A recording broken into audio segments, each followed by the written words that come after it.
Welcome back to the Rounding Third podcast. I'm Nick, and we got back in together. How we doing, boys? Good. How we doing? Good. Wow, I'm really delayed then. I'm way behind right now. But anyways, before we get cranking, just follow us, like us, subscribe on Facebook, and we go live every Monday at 8. Am I any better for you guys?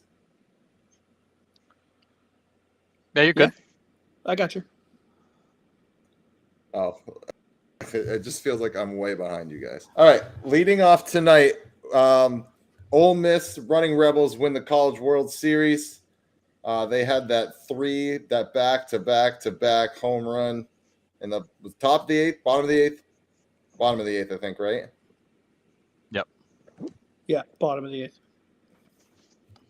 Yeah, bottom of the eighth. So they go on, they beat them there, and then go on and win the next game. But that was on 4-2 Saturday. was the final. Yeah, that was Saturday, and then they won 4-2 the on Sunday, back-to-back right? was Saturday. Yeah. Yeah. It's Oklahoma just imploded in that eighth inning yesterday, last night on Sunday. Yeah. But you got to give I don't know. I know we don't want to spend too much time, but you got to give Ole Miss credit. Ole Miss, especially the coach. I mean, I think when there was one out in the eighth, Ole Miss went to their closer, and guy comes in on the first pitch. Ole Miss has a guy in first. They call a hit and run. Single gets him first to third. Yep. Single then another single first to third, ties the game. Couple wild pitches, couple run score. They just put the pressure on. It was a situation in which Ole Miss could definitely smell blood in the water. In Oklahoma, give them credit. I mean, they're the second to last team standing, so nothing to be ashamed about. But Ole Miss definitely deserved it. Yeah, and Ole Miss. The nice thing with Ole Miss, they turned the pressure on early and often. So they got out to that lead on Saturday, and then Oklahoma came back, scored a run in the 7th or 8th, and then Ole Miss gets back out there, and Oklahoma misplays a pop fly or fly ball to right field, turns into a run. They misplayed a pop fly in foul territory, led on at bat extend, which turned into a base hit. Ole Miss made every mistake hurt, and never let off the gas. Yeah. So congrats to them right off the top. Yeah, and it's a team. That was pretty cool. I'll just put a bow on Ole Miss. I mean, it's a team that barely made it into the tournament. I know. Right. I don't know how much people have been watching, but I mean, this is a team that was 7-17 in SEC play at one point. They were picked. They were on pace to finish very dead last in the SEC in the regular season. Barely squeaked their way into the tournament. Got hot at the right time, and a talented baseball team, as you could see. I mean, it was. I thought the coaching was awesome. I thought the team played with an aggressiveness, and it was fun to watch. Good for them. Yeah, I mean, that just goes to show with baseball, right? You get hot at the right time, and anything can happen. Your regular season can suck. If you sneak into the playoffs, like, it's a clean slate. That's it. Yeah. Well, and I think one of the cool storylines that emerged from it was Tim Elko, the first baseman and captain for Ole Miss, who, got hurt last year. He got kind of snubbed in the draft. He was really down on himself. He decided to rehab the knee, come back, play again. Had a massive season, a huge series for them. Hopefully that's going to help pump the draft stock and help him in the future. But a guy who really was left last season feeling terrible, came back, worked hard, 3-year captain, and was able to walk off with a World Series win, which is a nice storyline. Yeah. For sure. Just the opportunity to play in Omaha, man, must be just unreal. That's like, I mean, next to playing in like the actual World Series, dude, like when you're growing up, you're like College World Series in Omaha, right? Like just everyone's dream right there. It's so cool. And it's awesome. I mean, for Ole Miss, we're not from down south. We're certainly not from Mississippi, but they're bitter rivals. Mississippi State won the thing last year. Mississippi State wins it in 2021. And they got this bragging rights over Ole Miss, and Ole Miss comes back a year later and take it right back. And I think that's awesome. They didn't wait 2 or 3 years. They waited the very next year, and it almost cancels out what Mississippi State did in the rivalry sense, I'm still sour about last year's College World Series. Don't even get me started with that. The way they took out my Wolfpack, dude, that was so ridiculous, dude. They played Vandy tough 3-2, and they had 8 pitchers playing positions they've never played before and a hitting in the lineup. One of their pitchers went 4 for 4 that game. Yeah. And then they were like, right. guys can't come back for Saturday. And they're like, what? Yeah. like You're right. I booted forgot them. about And I that. was You're like, right. get out of here with that stuff, dude. Talk They about just your competed boys. How with about Vanderbilt. Tommy Tanks going to LSU? I stealing it. Dude. Yeah, I had it. Yeah, he committed. SEC is now the home of football and baseball. No questions asked. Oh yeah, And I'll no tell question. you, they're now top heavy. They're going to steal basketball from the Big 12. At some point, They're yeah, gonna because steal college basketball. all the TV money, all the merchandise money, it's all going to start to flow at the SEC, and they're going to be able to go big on the recruiting path, all this stuff. And you could see it in the preseason. How many ACC teams were in the top 25 to start this year, and then how many ended? 3? Was there maybe 3 in the top 25? Yeah, right. Mm-hmm. I mean, you just see the power shifting. Not that ACC was like really a huge baseball. I mean, they had a couple good teams here and there. North Carolina always puts a good team. Like, you know what I'm saying? But like, well, they have North Carolina, they have Florida State, they have Louisville, they have Notre Dame. ECU this year came out of nowhere. ECU, like they'll have about 4 or 5 programs, but it's always top heavy. Right. Right. I mean, you look at SEC. The 5 out of the final 6 teams were SEC teams. Yeah. Crazy. Yeah, it is nuts. Yeah. All right. How about Freddie Freeman's return to Atlanta? I mean, talk about emotional, huh? That guy was an emotional wreck before game 1. Like he was.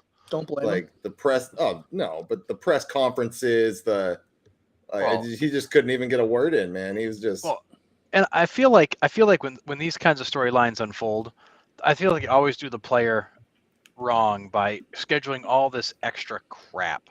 Mm-hmm. The extra press conferences, the extra this, the extra that. Like they just want to continue to like run them out there and catch the news cycle. And I feel like they should have done a quick little pregame thing. You know, hey, great to be back. You know, love this city. Thanks for everything. Bye. But here's your World Series ring, and then bye. They just kept putting the guy in front of cameras and microphones, and I feel like he was probably stuck in this cycle of unable to move on from it all. But good to see him back. Good to see him get his ring. He actually had a good series too. He was coming off a bit of a quiet stretch there, so his back came alive for Atlanta. But it's weird. It was weird to see him playing in Atlanta and not have a Braves uniform on. Yeah, it's just one of those guys where like you never think he's gonna leave, and then he does leave, and then he just looks weird. Right? Yeah, it just seems odd. Yeah, but I mean, it was cool. And the Braves are still playing well overall. Yeah, they're 5 games back. Yeah, I mean and losing Ozzie Albies like we talked about last week. Yeah, killer. Like that's a big one, but I mean, But it's like they haven't even missed a beat. It's a team that competes. I mean, they got some good leadership on that team. Great manager. I mean, I think we all feel that way about Snicker, but that team's going to battle. And that team's going to be there. So I wouldn't be too, if I was a Braves fan, I'm not too worried. Sucks that you lose them. Like I'm not advocating. Right. Oh yeah, absolutely. Right. But they're not going to tuck their tail and go away. That team is going to be. What happened last year when they lost their stud? World Series. I mean, just saying. It's not just that they went. I think the front office went out and made the right moves and got the right kind of guys. Oh yeah, 100%. I would expect them to do the same thing if they have to do that this year. Yeah, absolutely. You know, I mean, you're not going to be able to go out and get a Jock Peterson, right? But you got to go out and get some. They'll go out and add to the depth. I have. Who else did they get at the deadline there? They got Soler and Duvall, right? They got Duvall back from the Marlins at that trade deadline. Yeah. They got Rosario. Rosario, Soler, and Duvall were the 3 that they got back. Because Duvall signed the free agency with the Marlins, and then they just got him back because he was on the Braves before that. But. Right. And the funny thing too is when you look at those signings like by themselves, you're like, great, you didn't get much, but that package came together in a really big way for them. Minkiewicz, Cabrera, Roberts. Yep. All I have to say, like we've said before, like it's just the right 3 guys at the right moment, the right holes to plug. Then. Yep. Yeah. Perfect. So that's what we had him leading off. We'll move on to 5th inning for last week's matchups, and I'm gonna jump right to it. That Yankees Astros matchup all weekend.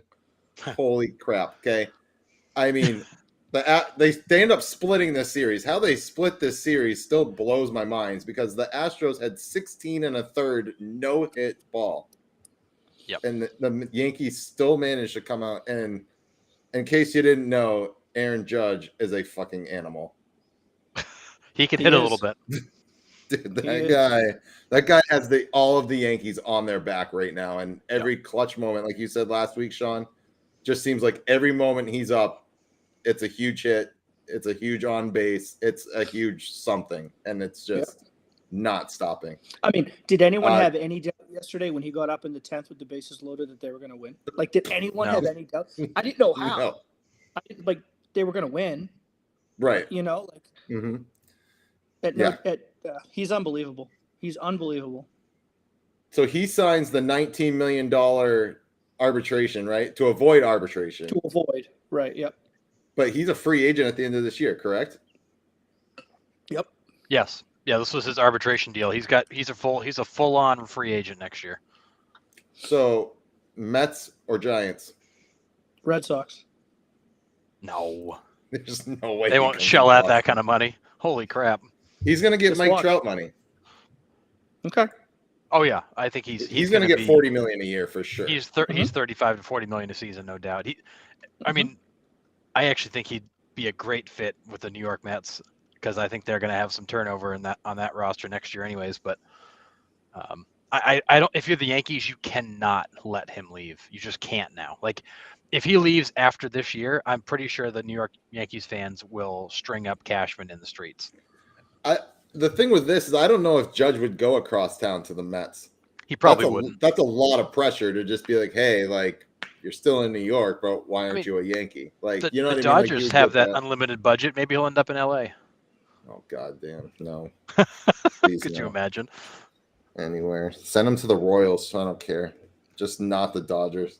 Yeah, I'd love to see him sign somewhere like completely obscure. I would love to see him, and they'll never do it. Team up with Shohei and Trout in LA. Sick. I mean, imagine trying to get through that. Yeah, I was just gonna say that 3 through 5. Forget it. You ain't getting through that. Yeah. I would love to see that. Well, and the irony of it is that Aaron Judge, he's a California boy. He went to Cal State Fresno. He's a California guy through and through. I wouldn't be shocked if he ends up on the West Coast somewhere. But the issue is, where does he go? I mean, Anaheim would be an awesome fit to make that pair, but will they throw the money at him? The Dodgers have that unlimited budget. The Giants are kind of a sleeper. I like that idea. The A's won't pay him. Yeah. So interesting about the A's, the MLB today just waived the moving fee for them. They said that they daring them to move. They won't charge Oakland for a moving fee because they want the team in Vegas. Wow. Interesting. Yeah. But I mean, I could see him wanting to get back out to the West Coast because that's home for him, but it's going to be a matter of who's going to pay him. Although I would love to see him end up in San Diego as that team continues to develop, but with what they just spent on pitching and free agents, and I don't think they've got the money to put down on Judge, but that would be a sick addition to that roster. Yeah, I can't even imagine. I mean, if he stays in New York, he stays in New York. I don't care. But if he doesn't, it will be an all-out bidding war for him for sure. Oh, it's going to be nuts. Sweepstakes. But yeah, the Astros no-hit him on Saturday, and that was the first team to no-hit him since the Astros in 03. Right? It was 03, I think they said. Which was also a combined no-hitter. They were both combined no-hitters. Right. But, I mean, man, it was awesome. But they still managed to find out how to win one of those games. Like, it's just crazy to me. Like, the Yankees never... I mean, we've seen it happens. I mean, the fact that second game happened right after the first game, I think, is what makes it more jarring. Like, it happens quite a bit that a team gets no hit for 6 in the third, comes up with some big hits, and wins the game. Like, that happens a fair amount of times. The fact that it was backed up to a no hitter, I think, is what makes it a little bit kind of. But that's not that crazy. But again, I mean, we're talking about a Yankee team that found a way to win the game with big home runs. When those home runs dry up, those are going to dry up. They're not going to go extinct, but they will get, like, can they find ways to win by moving games along? I don't know. I don't know. Yeah. I mean, it just seems like every week we come here and the Yankees, we're just dude, we don't believe in them. And then they go out and they win 9 out of 10. It's like, I'm not saying they don't believe in them. The Yankees Yeah. are good. I said to you guys in the chat, in our group text, Yeah. the Yankees are good. I'm not taking anything away from how good they are. But can we see them win games when the home runs aren't coming? Right. Because the home runs didn't come on Saturday and they got no hit. And then the home runs didn't come until late Sunday and they found a way to win. But they broke up the no-hitter with a solo job. Solo home run, right. They tied it up with a 2-run bomb by LeMahieu, and then they won it on a 3-run bomb by Aaron Judge, or a grand slam by Aaron Judge. Yeah, so, you're right. It's feast or famine. It's feast or famine. And right now they're feasting, and they're fully feasting, and that's great. But, I mean, we're going to get to a point. I don't know if it's July. I don't know if it's September. I don't know if it's the playoffs. But we're going to get to a point where the home runs just aren't coming out of the park. Yeah. No, I agree. But yeah. It was nice to see the fact that Houston really is still that good. The Yankees are that good, and they absolutely battled to the death to split that series. Mm-hmm. Yeah, that could be a really fun playoff series if you get to see them go 7 games and then ALCS. Oh, the Yankees are good. The Yankees are good. Yeah. Yeah. They are. They're going to be fun to watch down the stretch. Yeah, for sure. I didn't mark down any other matchups. I had another New England wedding this weekend, and I know we mentioned it with Freddie Freeman. I thought Braves and Dodgers was fun. That was a fun one to watch. I mean, I'm being the Mets fan. I was obviously interested in the Mets Marlins, but the Marlins with the young talent and the good pitching they have, and the Mets just kind of handed it to them in 2 games, and the Marlins were able to get 1 in there. That, to me was a good one. And then the Sox just win. Sox going into tonight, they're down 4-0 right now, but they won 7 straight. They've won 7 series in a row. They're now not firmly, but a game and a half in second place in the division, top wild card spot. So, yeah. In Cleveland, I mean, we're talking Cleveland. Again, is Cleveland the cream of the crop of the American League? No, but no, it's a good baseball team, and you went there, and that's a team that we always talk about, like, teams struggle with teams.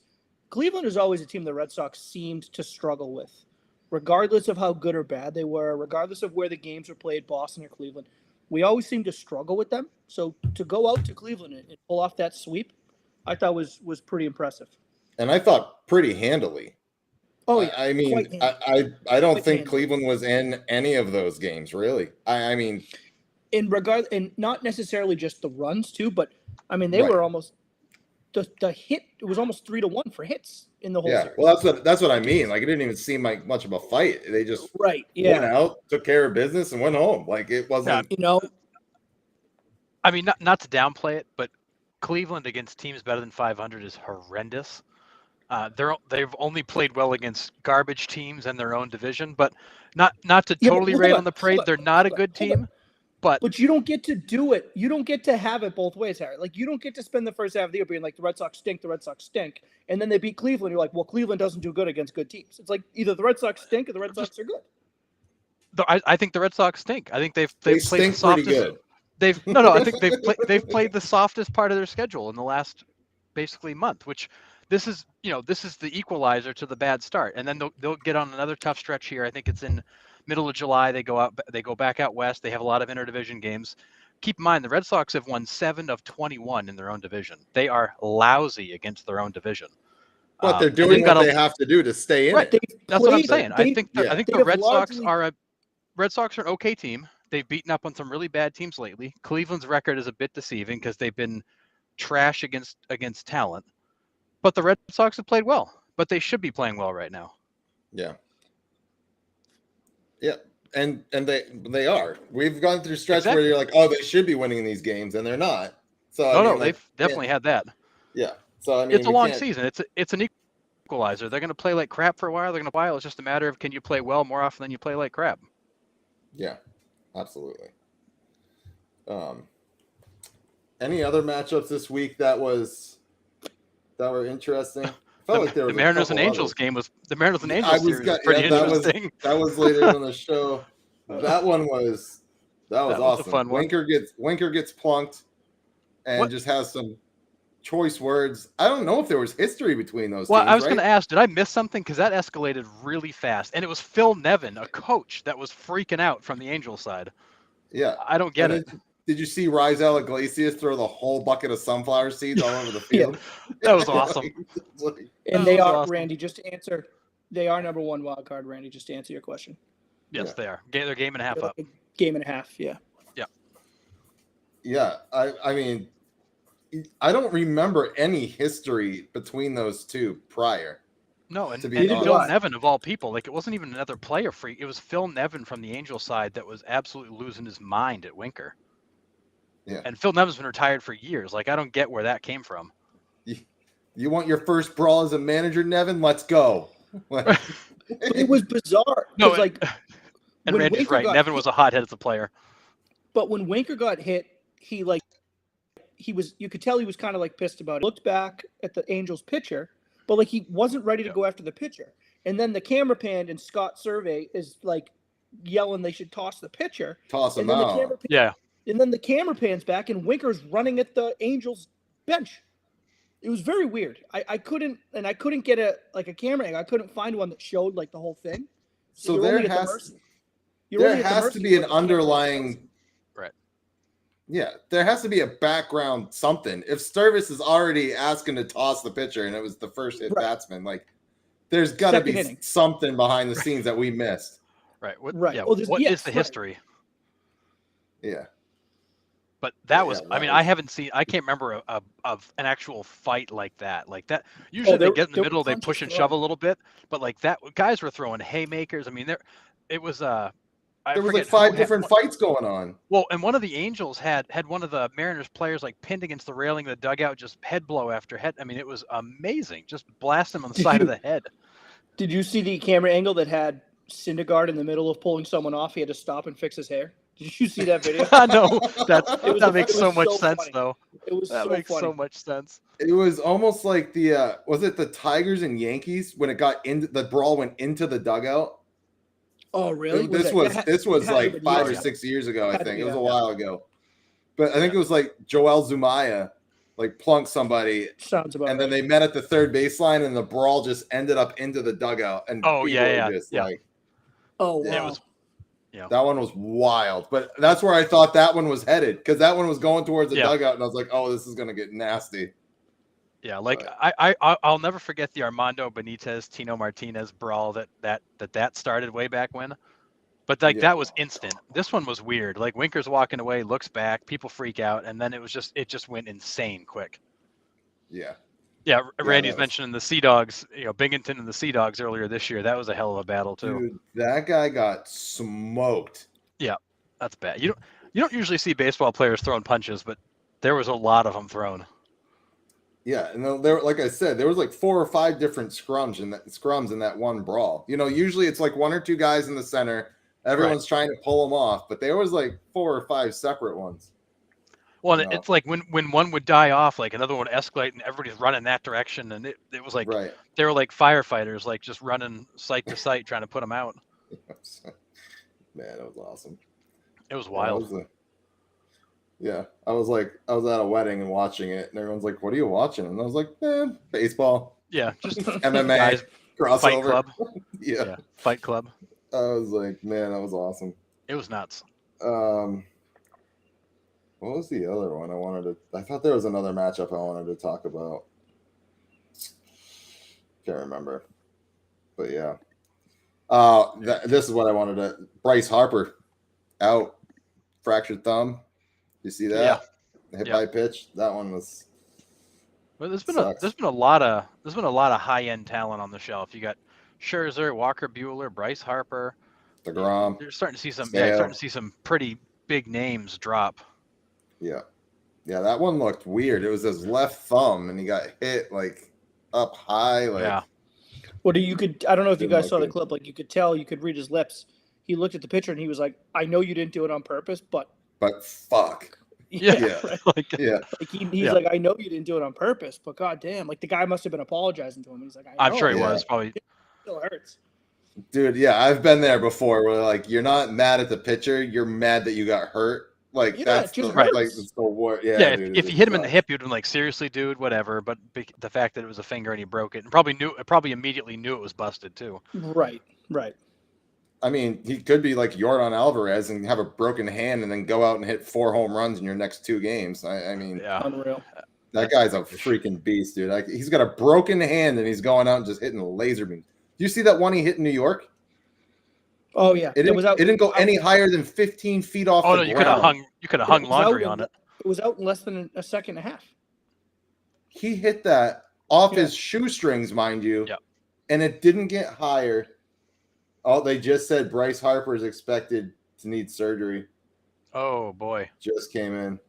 Wow. But that's the unfortunate like thing. Bleacher though, too. Report is like listening to us or something. That's one of those weird things too, where it's like, not taking anything away. It was an absolute, like, hit it on the screws. But that's only a home run in New York. That's not a home run anywhere else. They said it would have left 22 ballparks. That's No how hard he way. hit that thing. That's There's what I no didn't. way. That's what I thought too. I was like, there was no There's no way. way. But The way that it was on its way down, it made the first row. I get that he hit it hard. Yeah, There's the no missile. way that leaves 22 ballparks. There's no right, way. because that's what 319 to right field in Yankee Stadium. If that 309. I think 275. I think It might be. I think it's 275. 275. Yeah. It's marked 309, but yeah. No, I think you're right. I mean, it says 22. Fine. There's no way. Either way, he hit it about 115 miles an hour, 12 feet off the ground. He And got it on the screws. Unreal. yikes. Yeah, so they're saying Harper's now definitely out through August. Yep. Well, there goes your third highest All-Star vote getter. Yeah, that stings. Yeah. And Justin, that team was starting to show some signs of life too. Right. But yeah. All right. Matchups for next week. Have you ever looked at matchups for next week at all yet? I personally have not. Like I said, I didn't get in until 3 a.m. this morning from my flight because, well, that's how flights are right now. And they're you're lucky you got home at all. Dude, I can't even. But Red Sox, Blue Jays.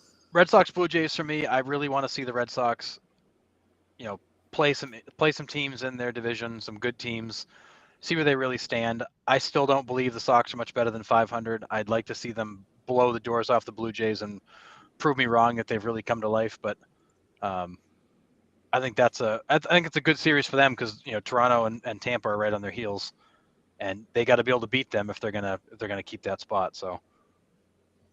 Yeah. I don't know. I mean, I'm looking through it now. To be honest with you, I'm not seeing really much that's catching my eyes. Brewers Rays could be decent. It's a weird matchup. It's a weird matchup, but I mean,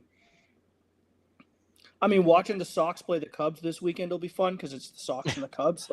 At Wrigley. I love Wrigley Field. Oh, it is at Wrigley. Love Wrigley. Yeah.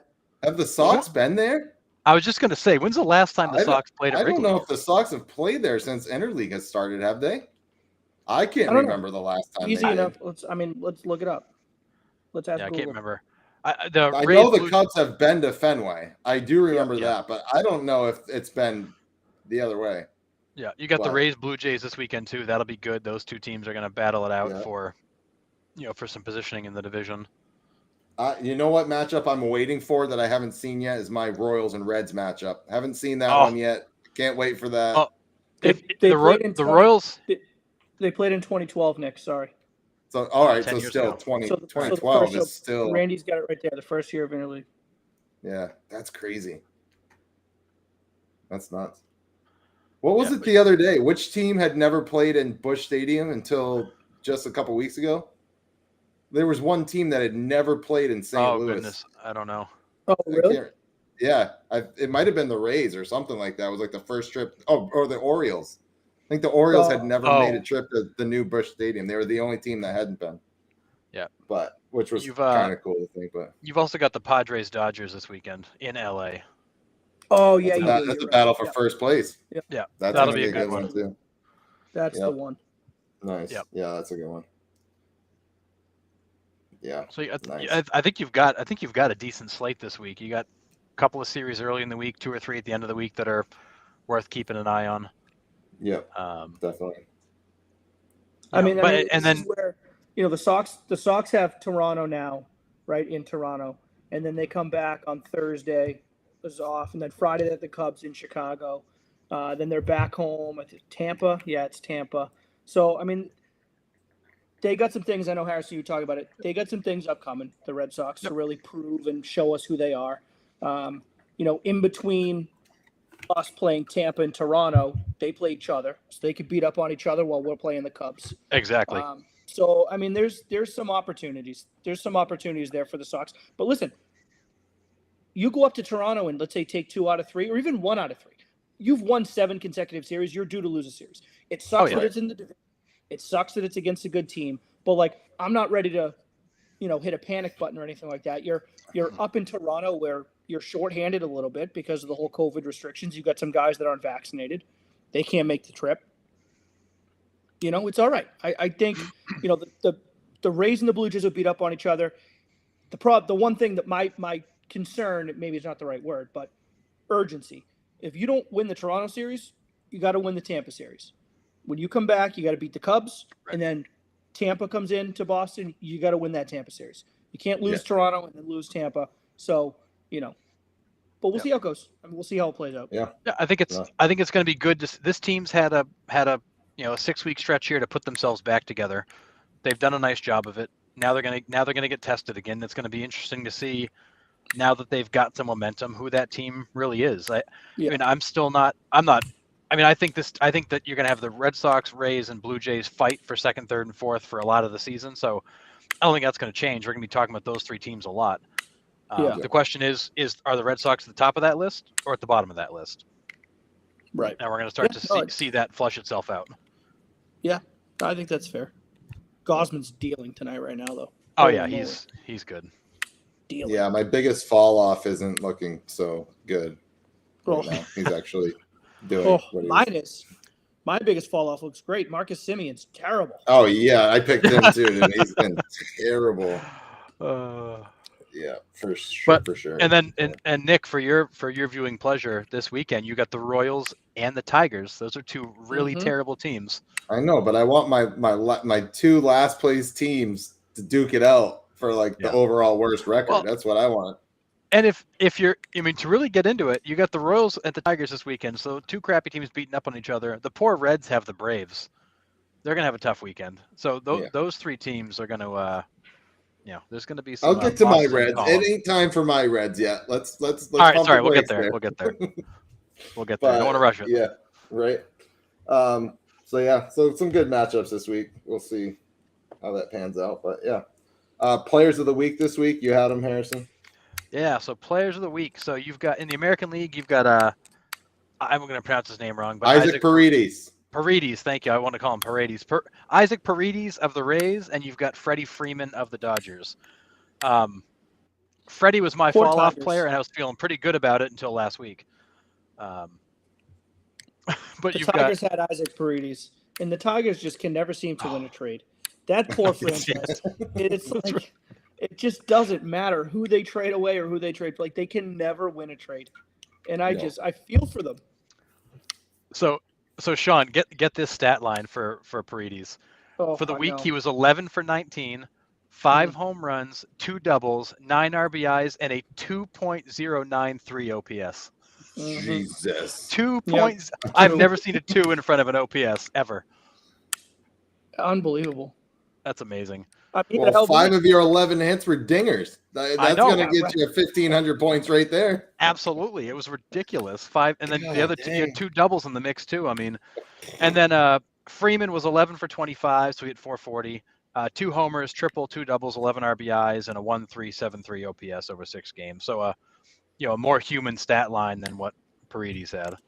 And I'm not going to pretend to know who else should have maybe won it in the National League, but I wonder if some of that has to do with the fact that Freddie Freeman going back to Atlanta and actually didn't play terribly, right? He was fine. Like he was fine. You look at all the other players that was the best stat line. Right. That's what I was going to say. You look at the other player of the week stat lines we've put out this year, this season, and Freddie Freeman's line is probably the worst we've put out. Definitely arguably the last 10%. It's the most human stat line we've seen for a player of the week. And then, you line him up against Paredes, and it's embarrassing what Paredes did versus what Freeman did. Paredes had that 3 home run game. Gross. Yeah. Yeah, I mean, he won it right there in that one game. Yeah. And the scary part is Paredes is only 23 years old. Like, it seems like he's been in the league forever too. I know. Seems like he's is this his second or third team? He came up with the Tigers, like Sean said. John. Oh, he came up. Okay, he came up with them. All right. I thought he ended up. I'm John now, apparently. John. John. Good work, John. Yeah, I am pretty sure he came up with the Tigers. I don't think he was on anyone before, unless he was like a minor league player somewhere. But yeah, and I, to pick on the Reds a little bit, I agree with Randy. I actually like some of the Reds roster. I think they've got some young talent. They're just not there yet. I mean, you look at a guy and they got some old guys still there too. Like, you guys forget about Mike Moustakas? Oh yeah, no, for sure. But, I mean, Reds not that he's the player he was, but I mean, you're just like, you've just lost where Mike Moustakas is. You thought he was just gone, but he's just gone. But to me, Mike decent young talent. Mike Moustakas is the guy that is the invaluable veteran leader on a good group of young players. Like, he's the guy that, like, when you have good young players that are, and Joey Votto is another one. Like, that's like, and that's why it blew my mind that the Reds just decided to unload everyone when they had the rookie of the year at second base. They got 2 really good locker room veteran guys in Moustakas and Joey Votto. And then Jesse Winker, their all-star guy. What's what I'm saying? And then it's like, we don't want to do this anymore. And then they just got rid of everyone. Like, that was crazy to me. All right, and then, and you're getting good seasons out of Kyle Farmer. You're getting a really good season out of Tyler Stevenson, who's going to get overlooked for the All-Star game because he's on the friggin' Reds. You had Castillo, you had Winker, Jonathan India, who's spent most of this year hurt, who's a stud. Most home runs since like 2016, which nobody knows that, which is crazy. Well, and Randy mentioned you got Hunter Green, who throws absolute cheddar. Yeah. That team could be really friggin' scary in a couple of years when those guys mature and start to put things together. But there's some good young talent. They're not. The funny thing is their record is terrible. They're not an unfun team to watch though. Right. I feel like they're kind of like the Orioles, like right now. Yeah. Like the Orioles have some really young guys. They're fun. I think they're fun to watch. Yeah. But they just get creamed. Like Cedric Mullins I could watch that guy play baseball every night. Yeah, that's Cedric a good Mullins. One. Rushman coming up. That kid's legit. He's going to be around for a while. I'm a big Mountcastle guy too. I love. I love Mountcastle. Yeah. But the Orioles have some great pieces there, but their division sucks. Like, what's the Reds' excuse? They got nothing. They got a bunch of young guys that are I don't know. Like. But the flip side, and I guess that's what it is. They're just raw, like you just said. Like, but the flip side of it is, so like, look at the Pirates with O'Neal Cruz. They're like, let's send that guy to the minors and let him develop. The Reds are like, hell no, let's bring those guys up and let them play. Like, see what they got. Right. And they're letting what's them it play. going to do? Put us in last place in the NL Central? Oh shit! Well yeah, whatever. We'll just take our revenue share and call it a day. But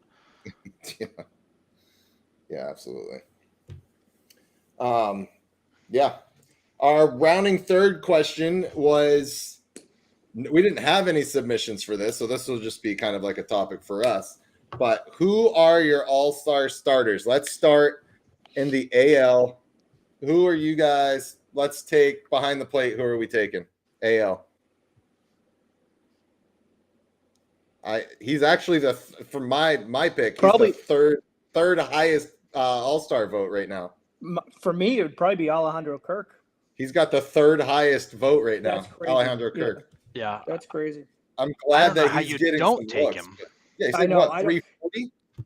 334. Right, something like that. I don't know who else. He's 334 right now, Nick. Okay, I don't know. I was trying to think before I said him. I'm trying to think who else in the American League. Like, who else do you go with? Who else could you go with?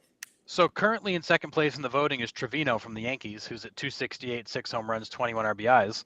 And one guy I think that gets overlooked is Christian Vasquez. He's at 280 with 4 home runs and 30 RBIs. I do too, but I'm not so sure. I'm not so sure. Vasquez really had a really, like the rest of the Red Sox offense, had a really bad April. And like Oh, he's yeah. just certainly picked it up, no doubt. But it's kind of hard. Like halfway through the year, like it's supposed to be the best player for the first half of the year, and he wasn't the best. He's not been the No. best catcher for the first half of the year. Like he had a good May and has had a really good June. So I don't know. It's weird. I find that odd for like guys that start so slow. Like it's supposed to be for the guy that's been great up until this point. And to me, that's Kirk. Yeah. Well, and Yeah, Randy Hellman- mentions Jonah Heim from Texas. Yeah. Another guy who's had a really good season. Yeah. But I don't know how you pick against Kirk. I mean, his numbers are like jump off the page better than everybody around him. Yeah, not even close. First base is an interesting one. Let's go there. Who do we take first base? If you asked me 2 weeks ago, 3 weeks ago, I probably would have said Vlad, but Vlad, he's really struggled. Like he's gone through a bit of a slump. Still an all-star player, no doubt. Yeah. But he's still going to get it probably too. Yeah, not. Well, he's the leading vote getter right now. Not a runaway like I would have assumed, though. So I voted for Ty France personally. Ty France is a good one, I think. Yep, but I think he's hurt. I think he's out right now. He is. He's out. Yep, he's out. So he actually, I thought he was the guy that was going to get snubbed. He's currently the second vote getter in the American League at first base. It's Vladdy with Ty France behind him, but unfortunately Ty France is hurt and looks like he won't be back until the All-Star game's over. But the other guy in the American League I really like at first base is Luis. I'm going to pronounce his name wrong. Arraez. Thank you. I just want to call him Arraez. Arraez. Yeah. His number. I mean, he doesn't have typical first base numbers: high batting average, high on base, low power, decent number of RBIs. But he is absolutely a table setter for that lineup. And a guy hitting 348 at this point in the season, deserves some consideration for an All-Star nod. Yep. Sure.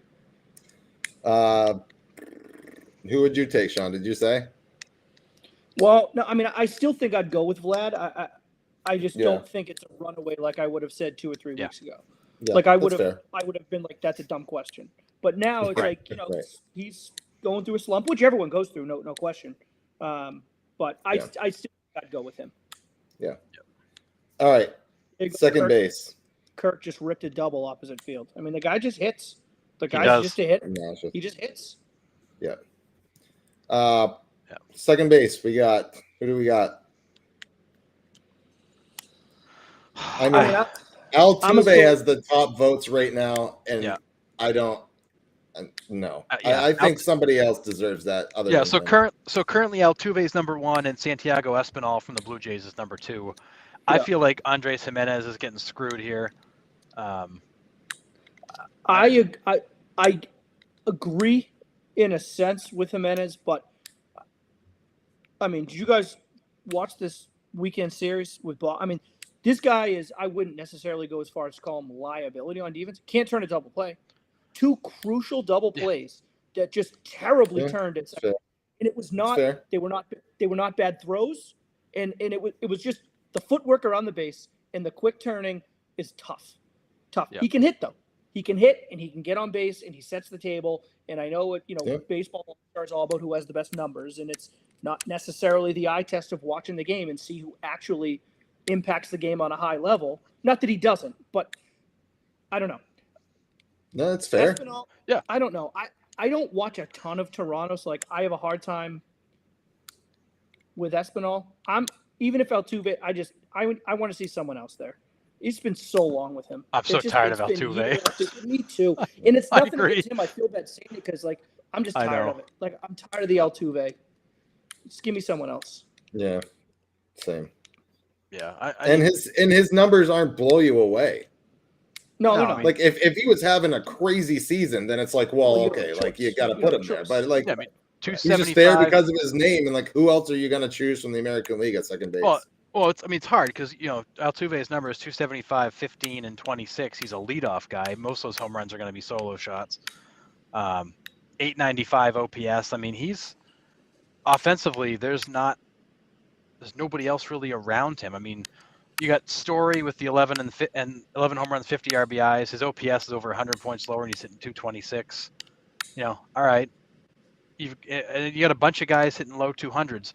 Gleyber Torres is at 250 with 13 and 32. I didn't realize his stat line was even close to that good. So, yeah. It's hard. I mean, Altuve does. I feel like he gets all the attention, all the spotlight. The Astros are on every nationally televised friggin' weekend that's available. Everybody knows who Altuve is, and nobody knows who half of these other guys are because they just don't get a lot of coverage. It's always Altuve. Yeah. No, I agree. I agree. I mean, I would love to sit and try and make a strong case for Trevor Story. I mean, I think I've been on the podcast for weeks advocating. Yes, he leads the Sox in RBIs, Randy, absolutely, and it matters. And when he wasn't getting hits necessarily, he was finding ways to drive people in, whether it be sacrifice flies or moving guys over from second to third. Like, he was getting productive outs, and he's always been making productive outs. Again, that's not sexy. No, right? But it helps win. No, games. I'm just saying, like, right. To the average voter, that stuff's not it's sexy for me. Like, I love it. I could watch that all day. Yeah. But an average voter that sees it on Facebook and votes for the hell of it isn't going to see a ground ball to second base that gets the lead runner over the third that gives them the lead on a sac fly. Like, and I'll tell you that, and I get that he's hitting 220 whatever, which is tough, but with runners in scoring position, he's over 300. So I mean, that goes to tell you what and again, defensively though, I really think after that first couple weeks where he was, struggling to make the throw, like once he settled in, his defensive run saved so far halfway through the year has got to be up there with second baseman in the American League. So defensively, he's got to be up there with the top couple of guys. It's really tough to make a firm case with a guy who overall is hitting 220 something. It's difficult to do. And honestly, like, he made an adjustment very quickly. Yeah. I mean, that month of April was like, oh God, what did the Sox do? And then, like, he adjusted. He learned the position. You guys got to remember, he got that home run monkey off the back. But I mean, what I'm saying is, like, there's some guys that go from National League ball to American League and never adjust. They can't hit the pitching. They can't play the new position. They can't. And they typically do it with a full spring training. This guy signed with a week left in spring training and then had to go to Texas for the birth of his kid. Like, he had zero offseason. He had zero spring training. So the month of April was his spring training. Yeah. No, you're right. April was him settling into American League pitching, settling into a new position at second base, settling in with his new teammates, settling in the lineup. Like, that was games that mattered in April, and that was what he was doing, settling in. So I try to give him the benefit of the doubt, but it's hard to have a guy hitting 220 something starting. There's no doubt. And we kind of talked about that last week after we signed off. Was at the time Espinal really wasn't even in the discussion. We were talking about Jimenez's average and against Story's RBIs. Like, who do you want? It's like, well, you want to score the runs, but you also want the guy on base so he can be driven in by Jose Ramirez. So which one's more important? Like, you don't know. Like, you can't. It's hard to pick between those two. Right. But that's the great thing. Like, if they batted in the same part of the order, I would say it's much easier to compare. But they don't. So, like, for a guy that's hitting fifth or sixth like Story, I'd rather a lower average and a higher RBIs. But for a guy that's hitting at the top of the lineup, I don't give a shit what your RBIs are. If you can get on base, then that's what I care about. So it all depends on, like, they both fit in the correct place in their lineup, in their respective lineups. For sure, 100%. Yeah.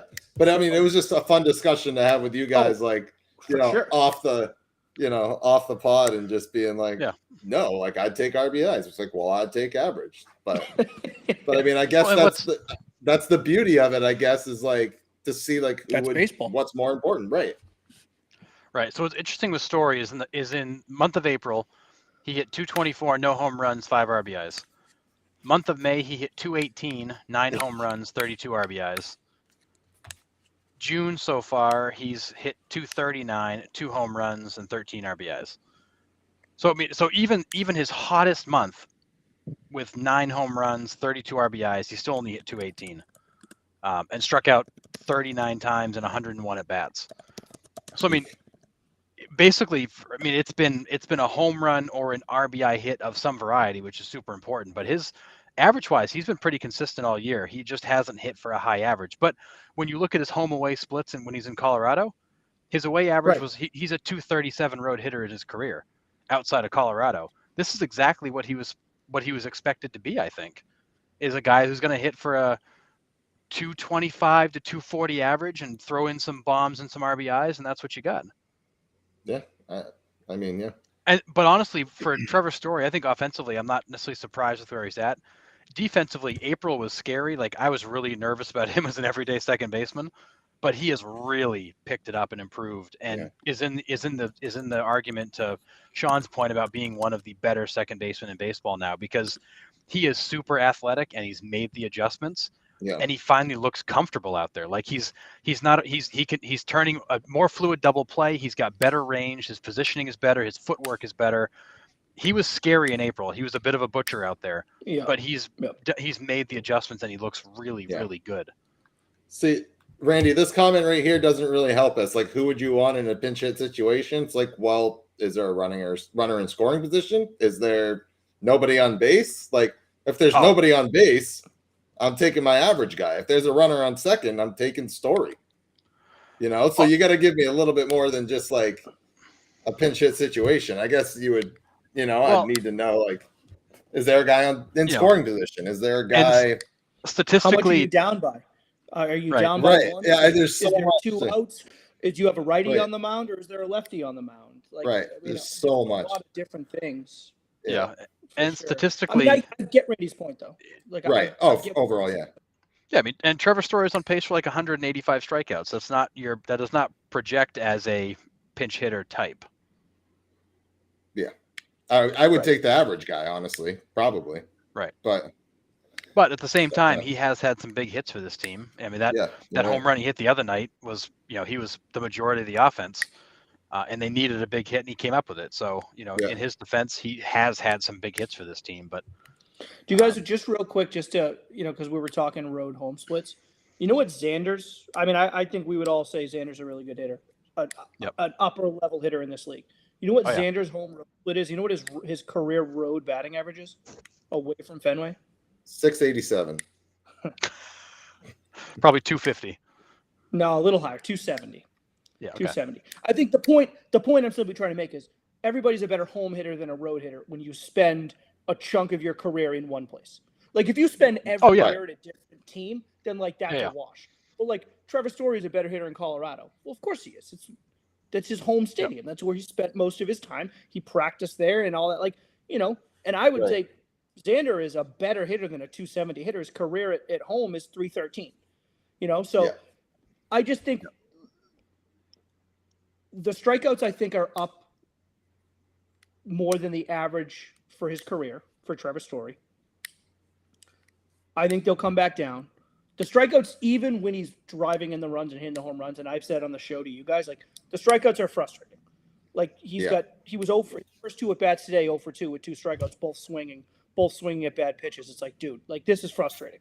Yeah. Like, the strikeouts they are frustrating, no doubt, but if he's finding ways to drive guys in, especially in games where, like, they're close games, they're down by 1 and he's driving in a 2-run single or something like that, like, I can deal with first and third inning strikeouts. Like, it's frustrating at times. Like, I get that, but like, when he tends to come through in the 7th or the 8th, like, I'll deal with the strikeouts. I would be willing to bet though that over the course of this 6-year contract, the strikeout numbers are going to come down. Like, he's a better hitter than 148 or whatever strikeouts he's on pace for. He'll settle into Fenway. He'll be great. The fans are behind him. The fans love him. Well, and he's going to be fine.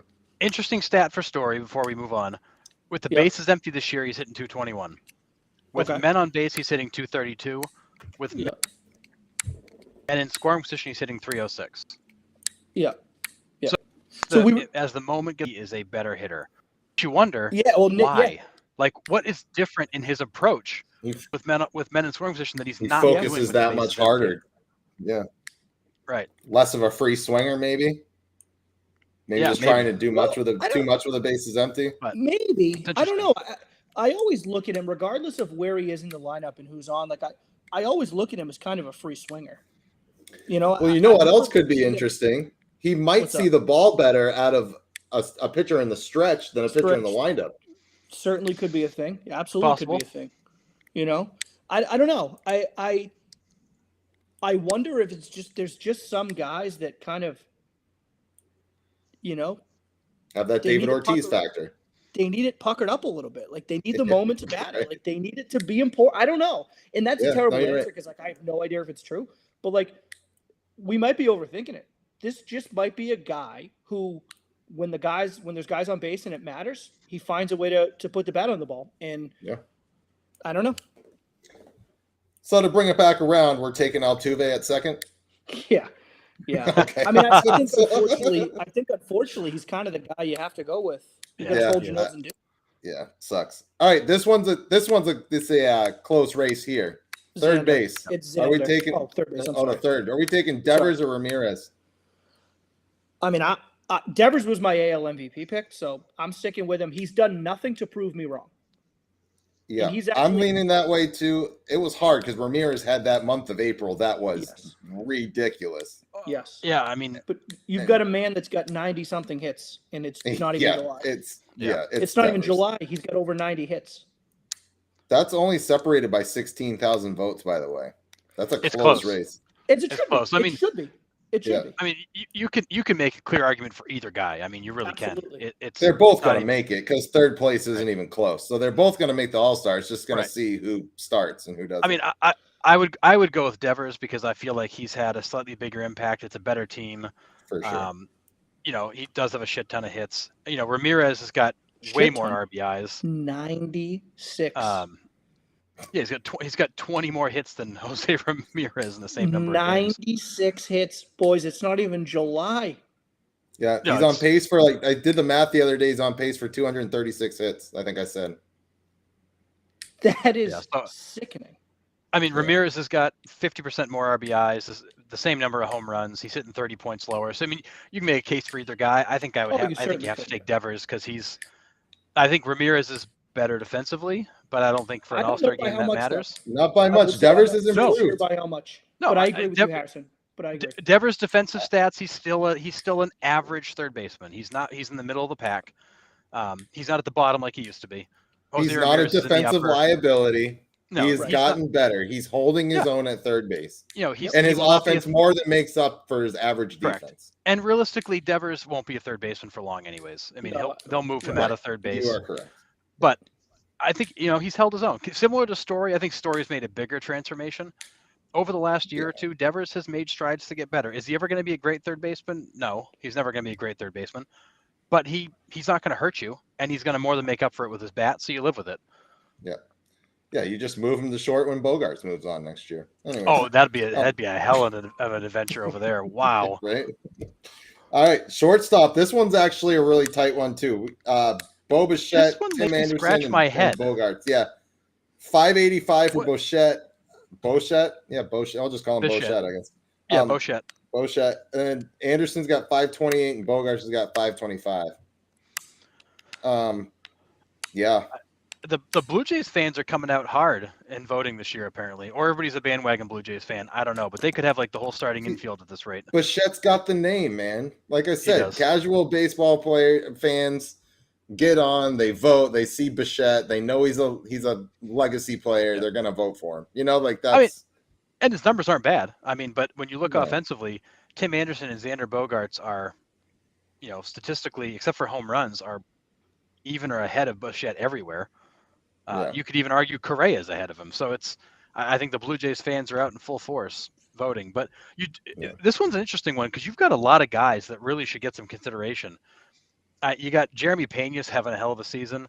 Got, Wander Franco's down, but that's that second year. He's been hurt. You always see that. Yeah, he's been out for a month. Yeah, Pena's been hurt even when he was playing, he wasn't right. Can't stay healthy. Yeah. Correa's been pretty good. Xander's been good. Bichette's been good. Baez has been terrible. And Tim Anderson's had a great season. He's playing like Jackie Robinson. Easy now. Yeah. All right. 3 outfielders. Who are we taking? I'm taking Judge in left, Judge in center, and Judge in right. Is that an option? The 3 top vote getters right now are Judge, Trout, and Springer. Do you really have any arguments against that? Is there anybody else you take out and put in there? No, I don't think so. I mean, take out in place of them. If Buxton could stay on the field, I'd take out Springer and put Buxton, but Buxton can't stay I was on the going to field. say, the only I guy that still gives might me pause anyways. is Buxton. I still You might. still might anyways. Byron Yeah. Buxton, man, is a difference maker. That guy, Oh when my he God. is on, man, he hits the ball harder than even Stan Everything's- sometimes. If you have not everything's seen on this the guy screws. hit, you need to. It's Everything's on the unreal. screws. Yeah. Oh, Taylor Ward's a good one that Brandy just said. Taylor I was Ward. just going to say, I feel like the one guy who doesn't get a lot of credit, and his fifth in the voting is Taylor Ward, who's had a great season for them. Again, the casual baseball fan's not Right. going to vote for him because he doesn't have the name yet. Like, Right. it You know, sucks. Kyle Tucker's got good numbers. He's going to get no consideration. Yep. When you look at the vote getters in the American League right now, so first is Judge, second's Trout, third is Springer, fourth is Stanton, which is okay. Fifth is Taylor Ward, so at least he's getting some consideration. And then sixth is another Blue Jay, huge surprise, Lourdes Gurriel. And you got some guys that are having good seasons getting no consideration. You know, Brantley's having a good season. Byron Buxton's having a good season when he's healthy. You got Austin Hayes in Baltimore. I mean, how many people know who Austin Hayes is? Right. Yeah. Nobody. And he's good. And he's good. He's really good. Yeah. So, you know, Stephen Kwan had like a bazillion hits in April. You know, he's come back to reality. But, you know, there's a decent number of guys that are getting no look. Cedric Mullins. Yeah. All right.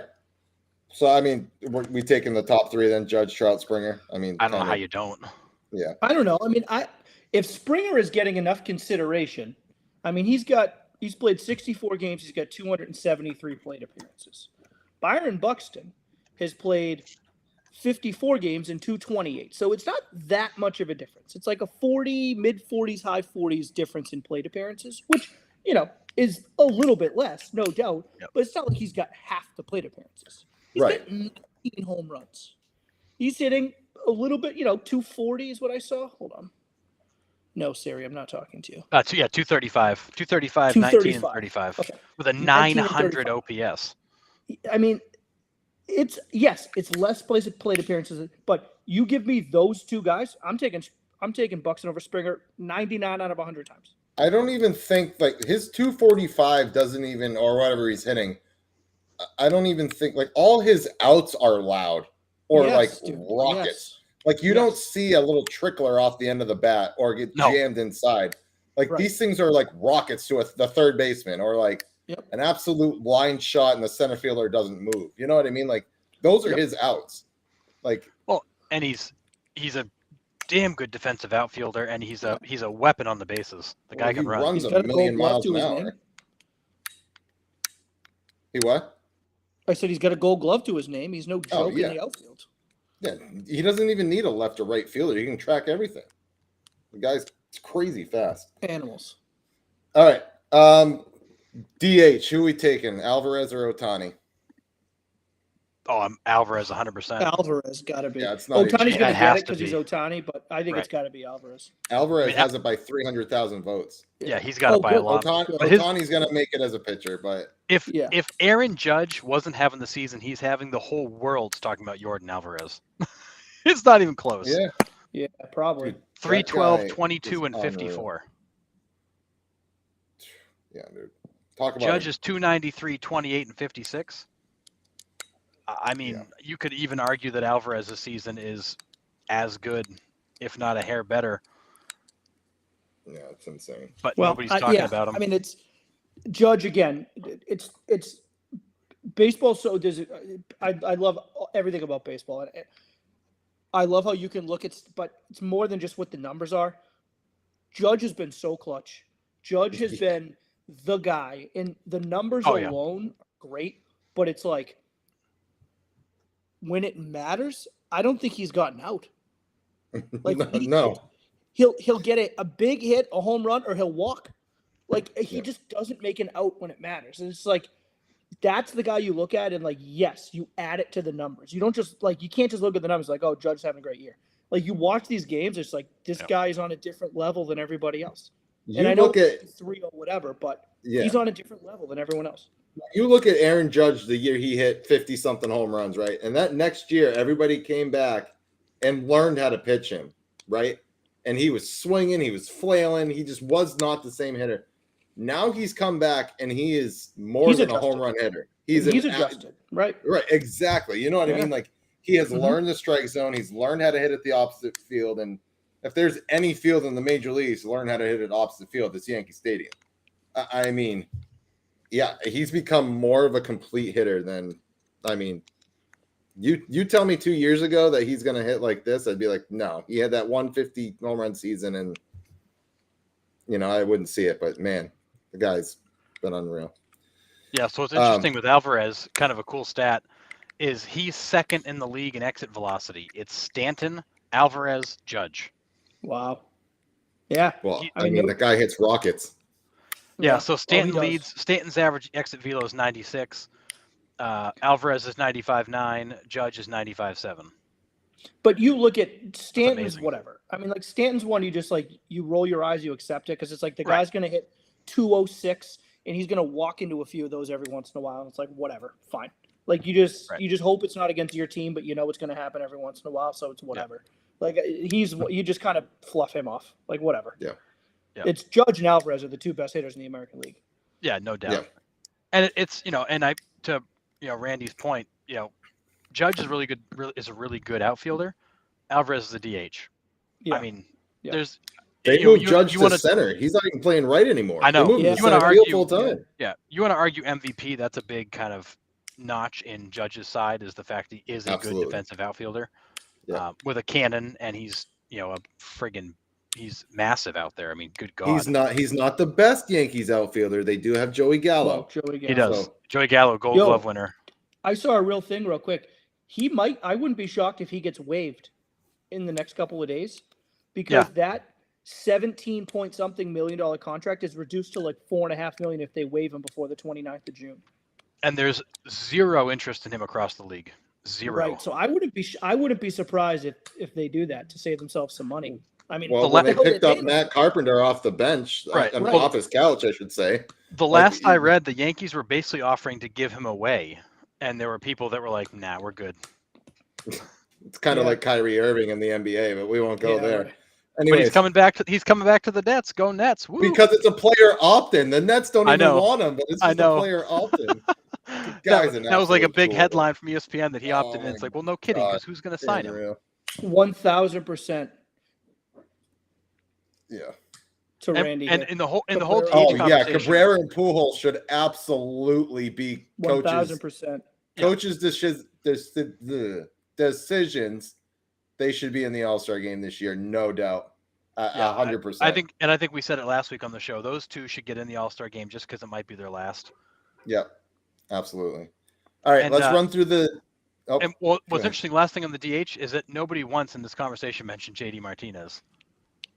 I know, but here's the thing: it would be hard to make a legitimately compelling case for him with what Alvarez is, with what Yordan's doing. Any other year, if he's not leading, he's making a case of it. I mean, he's hitting very, very well. Yeah, the power numbers might be down a little bit, but I mean, he had that 40 game on base streak. Crazy. No, I know. But I'm saying with what Alvarez is doing, it's almost hard to even make it's inhuman. Case. Yeah, it's not fair. It's not fair at all. But yeah, it's amazing. I mean, 328, 8-32, and you don't even get a sniff at a vote. Right. All right. Let's go through National League real quick here. First base. This one's a ridiculous one. Goldschmidt or Alonso? Who we taking? Goldie. I mean, I'm taking Pete, but you could take Gold. I mean, I'm not upset with Goldie either. I mean, the guy's unreal. Yeah. Yeah. I mean, another loaded position. They're both going to make it, but they're both going to make it. But I mean, Goldschmidt's got him by 330,000 votes, which is crazy. I didn't think it was that big. Well, and Goldschmidt's number. I mean, Pete leads baseball ridiculous. In RBIs, though. Yeah. Right. Pete leads baseball in RBIs with 69, baby. 70 69. You get 70 RBIs. It's not even July. I know. Yeah. Second base is Jazz. Oh Jesus! Hold on. 12 players suspended after the brawl. Oh man. Yeah. Phil Nevin and Jesse Winker, obviously, among the 12 disciplined for bench clear. So I'm taking Jazz at second base. Oh, 100%. And I don't think it's close. Ozzy Albies is out. He was second Out. place. Yeah, Yeah. Ozzy Jeff Albies is McNeil's out. third. I mean, Jeff McNeil's had a good season, but I don't think you make the argument. No, I it's just Jazz. don't It's like Jazz. Jazz. I just don't I like know. him as. I know. I just don't. And But he will. he's the He guy. will make he'll make the All-Star game all about him. Like it will Oh, be he all will. about It's him. awful. But Did you see that clip though, where like the umpire was telling him to get in the box, was like rushing him to get in the box, and which he should. He was taking his time, whatever. Oh, And then the next pitch, Jazz just hits it like a 480 bomb. feet. Like, Yeah. just like, Yeah. dude. I just don't like him. I just don't. But Yeah. I mean, whatever. But yeah, the Albies injury sucks. We talked about that. It blows. well, and Third third base base- is a similar. Third base is a similar one. The leading vote getter is Manny Machado. I also don't like him. I But think he's gonna the be out. dirtiest, grossest Yeah, he's player in gonna be out. baseball. yeah, He's out. So Arenado's probably going to get the start there. probably Nolan. Yep. Austin Riley. Yep. I mean, there's good players, but it's Nolan's. It's Nolan's not. It's Yeah, not. 100%. for sure. I think Nolan Arenado is the better third baseman, period. But just Yeah, because I I don't agree. like Manny Machado, I'm always going to take Arenado ahead of him. But Machado's season has been ridiculous. In the absence of Tatis, Oh, Sure. yeah, 328. he has 12, kept the 46, Padres and he's been in it. out. Arguably, him and Hosmer have kept him in it single-handedly, Sure. pretty much. Although, is Machado back before the All-Star game? Could he actually play in it? Possibly, but if he's coming just coming back before the All-Star game, he might not go. Well, yeah, in that case, you probably don't go. Yeah, you don't want him to go. Shortstop, is there anybody contending with Mr. Smooth there? Trey Turner. Boy, it's hard. I mean, Dansby Swanson's Um, had a great season, but I don't Paul think you DeYoung? can make any argument. Paul DeYoung. Who? Paul Is DeYoung. it Paul DeYoung? No, I don't think Oh, you can God. make a case for anyone. No. I mean, Yeah, unless I Xander think gets so. traded to St. Louis and then he just plays for St. Louis. Although Yeah, Trey Turner's numbers are stupid. Yeah, they are. Yeah. Yeah, they are. Good God. Outfield, we got Betts, Acuna, Wait, and you Peterson skipped are the catcher. top three. No, it's coming up. It's after the Oh. outfield. Oh, okay. on my I'm list. different order. Outfield, Betts, Acuna, and Peterson are the top three outfielders right now. I don't love the Acuna vote. I get why they voted for him, but I don't love that with the shortened season. But his numbers, he has been good since he got back. Starling Marte is fourth, and Soto rounds out the top five. But And Soto's been in a tailspin the last month. Yeah, I mean, he his has. numbers are way off. Yeah. I think the thoughts of getting traded are in the back of his mind. Well, it's also that, but it's like there's really no one else in that lineup to protect him. No, I mean, it's you're just so gonna bad. you're gonna run into a period of time where like you need your boys to pick you up, like, and there's just Yep. no one. There's just no one. No. Like it's just him on his own. It's so bad. It's got to be so frustrating for him too. Ian Happ's had a good season. He's not getting much consideration. He's had a good season for the Cubs. Yeah. I mean, Schwarber's hitting the home runs. Randy's got Schwarber in there. Schwarber's hitting the home runs, especially in June. But I don't love Schwarber getting in there. But I wouldn't hate. I like Schwarber. Yeah. I'm a Schwarber fan, so I wouldn't mind seeing him in there. But yeah, Yeah, I think Peterson's right. I think Betts is right. yeah, You know, Acuna's a tough one because he hasn't been back for long, but his numbers are pretty good in the time he's been back. So, and he's fun. People, fans love him. So, yeah. I mean, I know you said Marte's fourth. I think there's a case to be made that Marte gets in the top three. I think he's had a heck of a season so far. I mean, it's a team that's the best record in the National League, and he's right in the middle of it. well, and Brandon Nimmo's no slouch either. I mean, he's No, had a pretty he's good not. season too. He has, yeah. Nimmo's one of those guys too. It's just like he's not the guy that's ever going to really make an All-Star team, but he's the guy that like you're not 20 games over 500 without a guy like that. Like he just does kind of all. Totally. Of it. He He's does your it all. Trot Nixon. He's your dirt dog. Yeah. Yeah, he's- and he causes Unsung havoc on the hero. base pass. He's an aggressive base runner, and Yeah. he always has the right time to like go first to third, or the right time for a stolen base, or Yep. the right time to drop down a bunt and get the boys going. Like he kind of just does those things right at the right moment, and whether some of that's Buck telling him or whether that's his kind of baseball intuition, I don't know. But Yep. you're not 20 games over 500 without Brandon Nimmo. No. But I'm not No. sure he's an all-star though. Do you know what I mean? No. I was just saying. I think he's had a really nice season. He probably isn't an Oh, I all-star, but agree. he's a guy agree. that doesn't get nearly enough credit for what he does. But he like to your point, he's probably never going to get all-star game consideration, and he probably shouldn't. But he's the kind of guy that 29 other GMs would love to have on their Oh. roster. Oh yeah. Oh, for sure. He's a guy that he's the guy that, like, they lead off a game. They're on the road. He's the leadoff hitter, top of the first batter, fouls off a couple of tough pitches, works a 7-pitch walk. The boys are in it now. Now the boys are in the game, right? Like, and that's not like, that's why leadoff hitters matter. Like, you set the tone. Like, you go flail away at 3 pitches and you roll your eyes. Oh, here we go again. It's going to be another long night. Like, you work an 8-pitch walk, you foul off a couple tough changeups. Like, now the boys are going. Yep. You know, like, that's he gets them he's rolling. the guy that sets the attitude, and he keeps it going all game long. Like, he's a big piece of that team. So these next 2 positions for the NL could be really cool, and I'll explain in a minute. So the top vote getter for catchers is Wilson Contreras for the Cubs, and the second vote getter for the DH is William Contreras from the Braves. And Bryce Harper's first. Bryce Harper's out, so Contreras could get the DH spot, and Contreras could get the catcher spot, so the brothers could make the All-Star team. That'd be cool. Which would be really cool. I think that would be awesome. That'd be awesome. Their exchanges between, like, have you seen their exchanges, like, pregame, like when they like change the lineup cards, or like they come up to bat and they like meet each other? Like, it's pretty cool. Oh, did you guys talk about lineup exchanges real quick? Did you see? I was getting. I got it. All right, go for it. That's good. It's all right. But yes, we'll get to that one. That one's wild. It was awesome. Yeah, for sure. Travis d'Arnaud is the second, and he's having a good season. Yeah. But yeah, then DH Harper, Contreras, and Pujols. I'll just add to the catcher in the National League. Contreras and d'Arnaud are definitely good, but poor Tyler Stevenson in Cincinnati. Guy's hitting 305, 5 home runs, 31 RBIs, 829 OPS. He's like just a click behind these guys, and the world doesn't even know who he is because he's stuck in the purgatory that is Cincinnati. Yeah, 100%.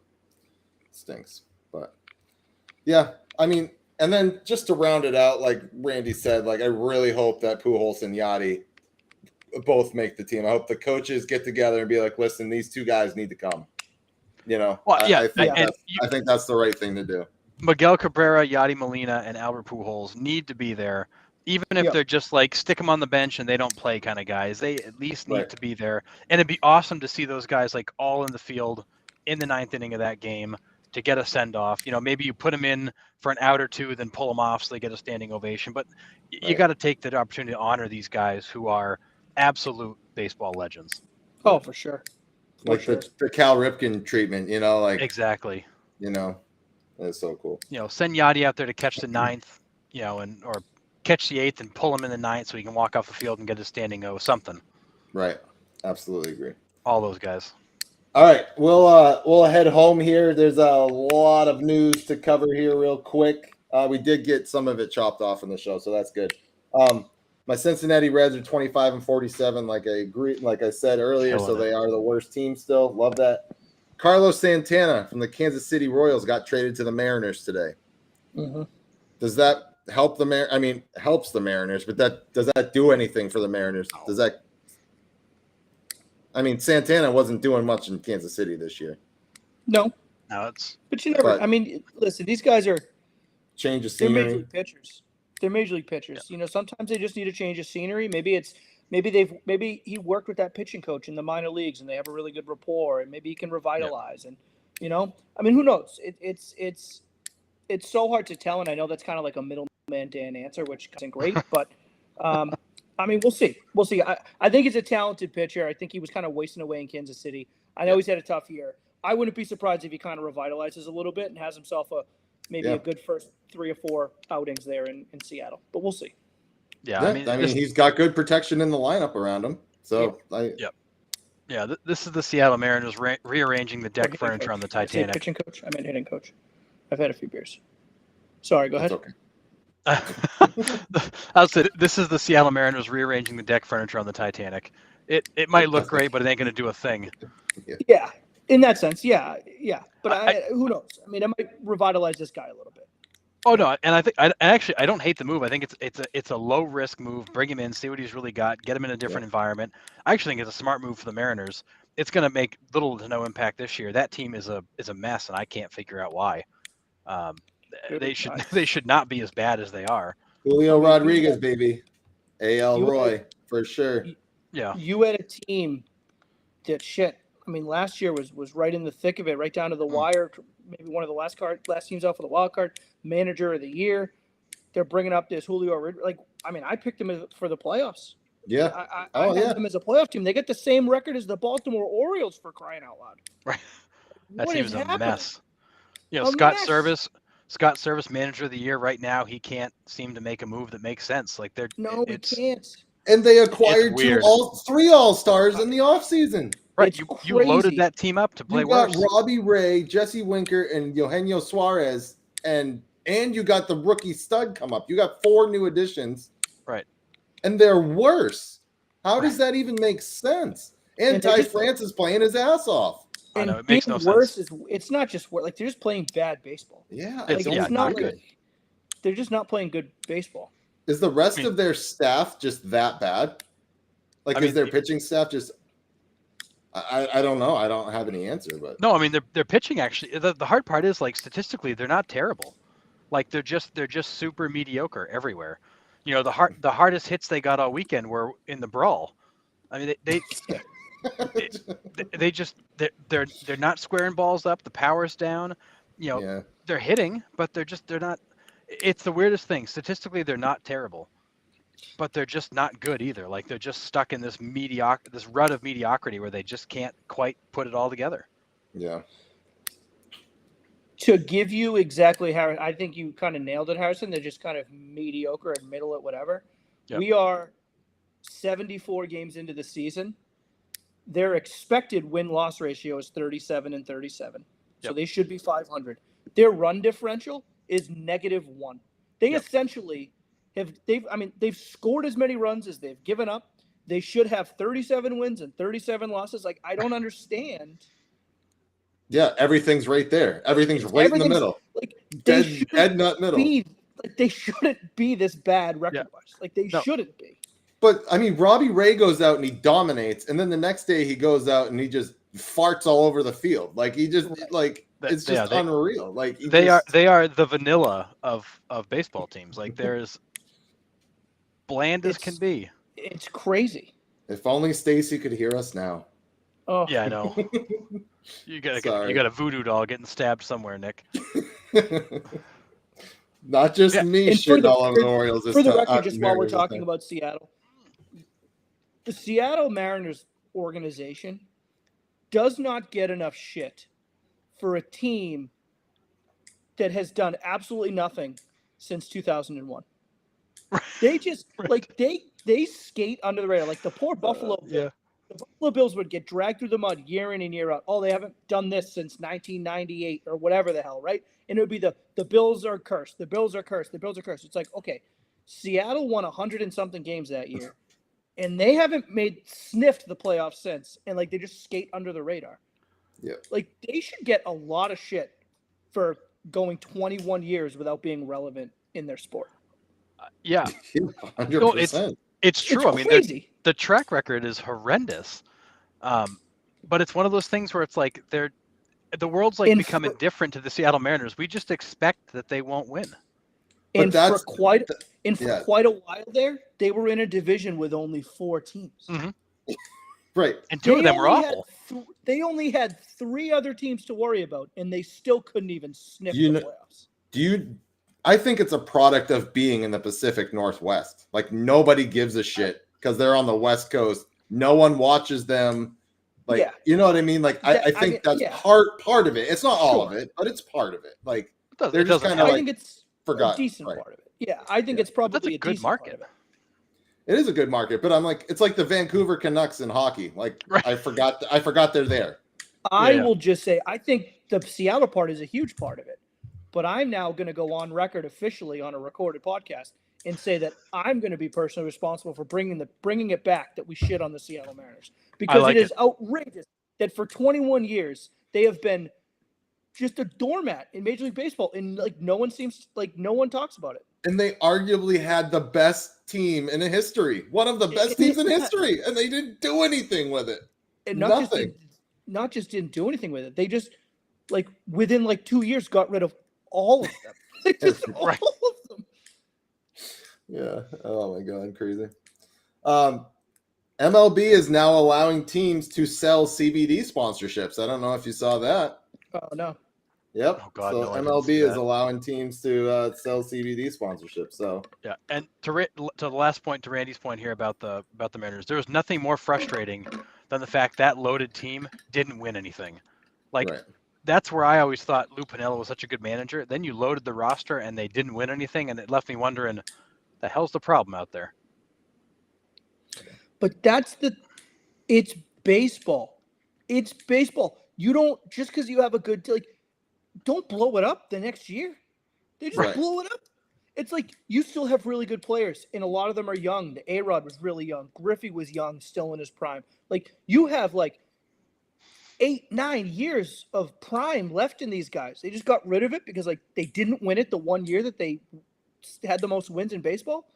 Like that's baseball. Like you ran into the Yankees, you lost. Run it. Let's run it back the next year. Like it was crazy that they were just like, oh, this was our one chance. Like they just haven't sniffed the postseason since. Unbelievable. Crazy. Another thing, we were talking about Austin Hayes earlier. He hit for the cycle this week. Yeah. So we've had a lot of cycles this year, it seems like. Yeah, I think there's been 5 or 6 already. What did you say, 7? But yeah, there was 2 last week, and then Austin Hayes did it again this week. I feel like we've all of a sudden started seeing the cycle again. And they've come in a bunch. Yeah. Can we just talk about this real quick? Shohei drives in 8 on 2 homers, and the Angels lose. That's disheartening. Not just did the Angels lose, they never once led in the game. Just like, jeez. It's the first. I saw something on Twitter that was the first time in history, which whatever, or first time since like the dead ball era, or maybe that's what it was. But that somebody had a multi-home run, 8 RBI game, and the team never led. Never led. crazy. No, and the game only made it to extra innings because he hit a home run to tie it. I know. That's what I'm saying. They never. He had 8 RBIs and 2 3-run home runs, and they never led in the game. If you're telling me a major league team's going to score 8 runs, I'm telling you they're going to win that game. But right? Yeah. 99 times out of 100 they win that game, unless you're the Anaheim Angels of Los Angeles, California. Yeah, Orange County, California.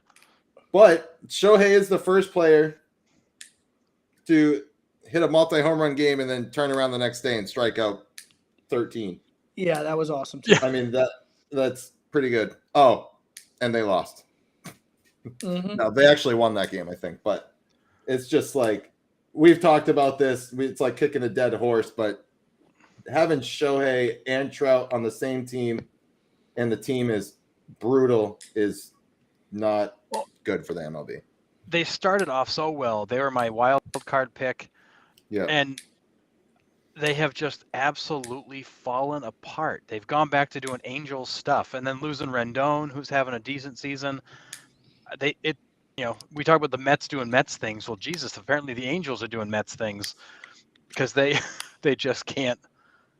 Just when it looks like they're over the hump, nope, they fall apart. They go right back to where they were. Yeah. Last couple things before we go here. Sean started to get into it, but we'll get into it now. The Toronto hitting coach or pitching coach goes up hitting coach goes up to exchange the lineup card and instantly gets tossed. Well, so did you read the backstory to it? No. So it was the game. It was in Detroit, I believe. And so Chicago. Or the backstory might have been Detroit, but it happened in Chicago. Chicago. Both the White Sox and the Blue Jays dugouts the night before they were both incredulous with the strike zone. They were both just absolutely neither one was happy. It was just a pathetic Angel Hernandez type display behind home plate. So the hitting coach was the one chirp. Probably should have got thrown out the night before, quite honestly, but didn't. Asked if he could bring the lineup card out. Well, apparently the White Sox did the same thing. They sent their hitting coach out. So both hitting coaches come out to exchange for the next day, and they start laying into the guy behind the plate the night before, and the Blue Jays guy got tossed. It was awesome. Yeah. It was the funniest thing.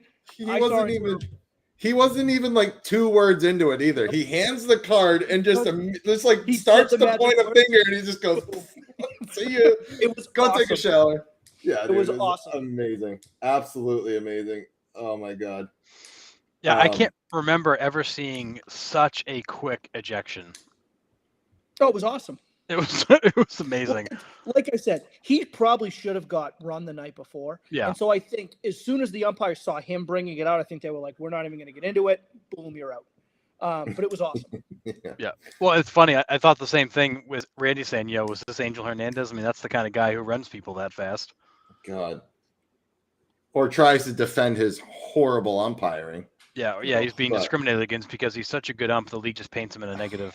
Dude, Although I have to say, I've found, I think it's on Instagram. There's this channel that looks at bad calls, and they do like a weekly summary of the worst calls in baseball. Oh my God, some of these are just atrocious. Yeah. Fastball down the middle called for a ball, pitch 3. There was one that was like 6 inches off the plate, called strike 3. One of the managers got ejected in the middle of last week for arguing it. It is so funny when they make this montage of all the week's worst calls. I mean, I love baseball. Obviously, baseball I do think has an umpire problem though, and we can joke about totally. Angel Hernandez and all that. Like, and I mean, Angel Hernandez is ridiculous, and he like should be made fun of. Yeah, he's so awful. Like all joking aside, like I do think Major League Baseball is an umpire problem. Like I don't turn on MLB TV to watch you. I don't turn it on to watch you guys. You get the umpire who is staring at the pitcher in the eyes while he's checking his fingers for that. You guys remember that a couple weeks ago? I do. Oh yeah. Like gross eye contact when he was checking his hand and going. We did it with Bumgarner like a couple months ago at the end of the season. That's right. Yeah. That's right. So I mean, you got umpires that are doing that, or you got umpires who they're looking for a fight. Yeah, exactly. So you'll have he'll miss a call. We all miss calls. It happens. They miss a call, and then you get a chirp from the manager from the dugout, right? And then he leans over and he goes, "Say it again, and then he says it again, and then he runs him. It's like you're asking for it. Like you're literally looking for a fight just to be the asshole that runs a guy. I always like the umpires, because I caught a lot in my career. The ones where I would frame it and I would just hold it there. I didn't even have to frame it, and he missed it. And the ones that would lean down in my ear and just be like, "I missed that one." Yep. Or he'd say that was a great pitch, my bad. And as I'm throwing it back, and then he would make up for it. Right. But it's just yeah. But you don't even have to get into that makeup call game though, Nick. I mean, right. No, you can just be straight up. I missed it. Listen, you miss it, right? Like you don't even have to say it out loud. You don't even have to admit it. But you give the catcher a little tap on the side. Hey, fuck it. My bad. I missed it. It happens, right? Yeah. Life goes on. Yeah, life exactly. Goes on. But it's I don't know. It's the whole. I think baseball is an umpire problem. No, that's 100% my argument. They're human. Bad calls are going to happen, and I love the fact about baseball that bad calls can happen. Yes, there's a human element to it. It's just like the NFL. How many times have they screwed up pass interference and what's a catch? That human element's kind of fun. What I miss though are the days when Jason Varitek could catch a pitch and ask over his shoulder, where'd that miss, and get an answer. Now those guys are you're out of here. You're not going to challenge me. You're not going to question me. Right. It's because these guys are all ego fueled. It's all about their contract. It's all about the umpires association. These guys don't want to be helpful. They don't want to deal with the players. They want to be in a box and put on the pedestal. And they honestly, they're just as bad for baseball as a lockout was, because these guys genuinely don't even want to participate. They just want to tell the players, "I'm in charge. You shut up. Go play the game." And I think part of it too, you might disagree, might not, but the pressure of all this autonomous stuff that these other leagues are pressing for. The pressure to make the perfect call every single pitch can wear on you mentally, or just knowing that, hey, if I screw up twice, we could be going to robot umps next week. That whole pressure of that being in the back, I'm not saying that's in their head during the game, but it's just an overall pressure that I'm sure they've all thought about. I'm sure we might be obsolete in 5 years. Yeah. But in reality, what's the value of an ump? an ump can call ball strikes and outs, but so can a robot.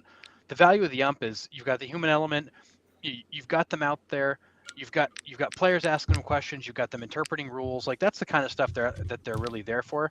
The value of an ump is not ball strikes and outs. I mean, a friggin' computer can do that.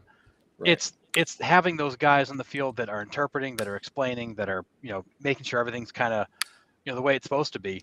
And if they're looking over their shoulder because they're afraid of the strike call, but they're running a guy for asking a simple question, then they should get replaced by robots because the value they provide is gone. Yeah, I agree with that. Well, yeah, but I'll also say this. Baseball is the only sport in which the officials are full-time. It's their full-time job. Yeah, you're right. This is their full-time job. If you are afraid of being replaced by a robot, or the pressure is too big because you're afraid that if you miss a call you're going to lose your job, you probably shouldn't be umpiring in Major League Baseball. I mean, the players are the best of the best in the world and they play at that level. They deserve to have the same level of umpiring. I'm not saying mistakes don't happen, because umpires make mistakes, players make mistakes, managers make mistakes, obviously. Yeah, be professionals. But we're just going to see a box score below the runs, hits, and errors. There's going to be like an umpire's box score. It's like runs, hits, and errors. Listen, whatever. But like you have to be the best at what you do. I agree. And if you're not, you should be replaced. Maybe not by robots, but by somebody who can do it better. Yeah. Because Angel Hernandez there is nothing to tell me it's not just behind the plate. Did you guys see him blow the call at first base? In the Padres game? Yeah. So bad. Not even close. I mean, the guy's out by a step and a half. He is not obstructed.